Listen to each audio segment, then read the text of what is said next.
Good day and welcome back to another DBZ Legends video. In this video we are going to be taking a look at the new Hyperdimensional content that has been revamped for DB Legends. So basically we're going to take a look at how this all changes and how it manifests a whole new kind of essentially game mode for us, which I think could be pretty good.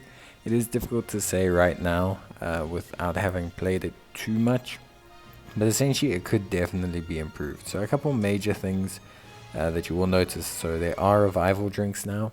Revival drinks allow you to revive your allies, which is very good. Second distinct difference previously is that you now select 2 units, which is something also distinct.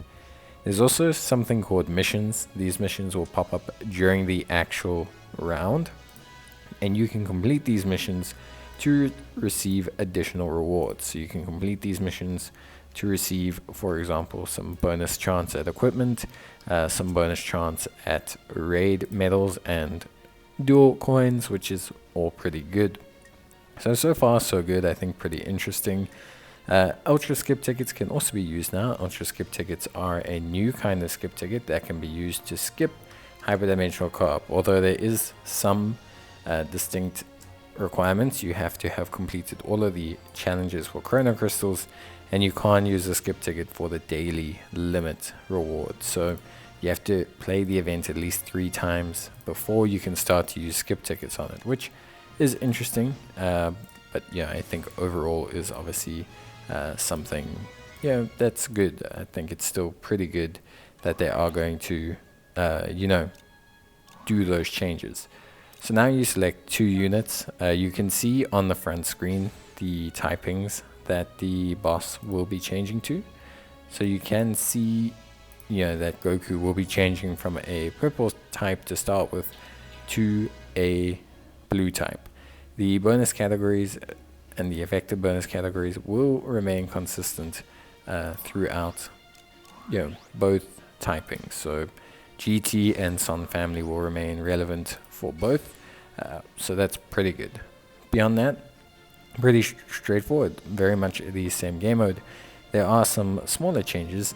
So the Rising Rush mechanic has changed, which is again both good or bad depending on how you look at it. It's now technically simpler to get. It's also more interesting in a sense that now, or more convenient I should say, because now it will cancel your animation. So if your friend chooses a Rising Rush and you have Rising Rush available, but you are doing a strike attack or a blast attack, for example, previously this was quite a bit of admin.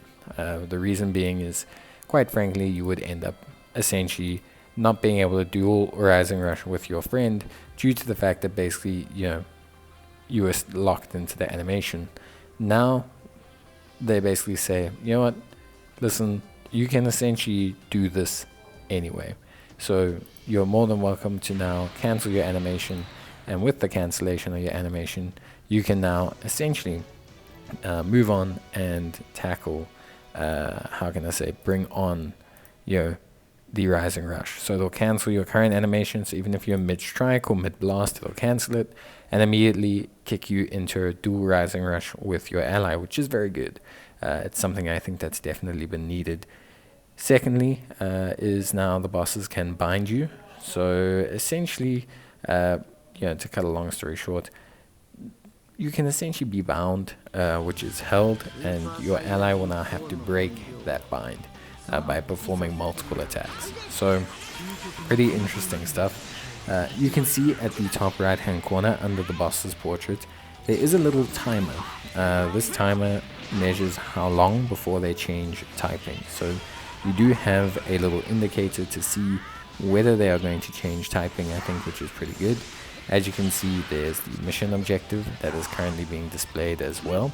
That mission objective will stay, and there's also a little timer around the icon, again to notify us of when we have until to finish that change there. So all pretty good stuff.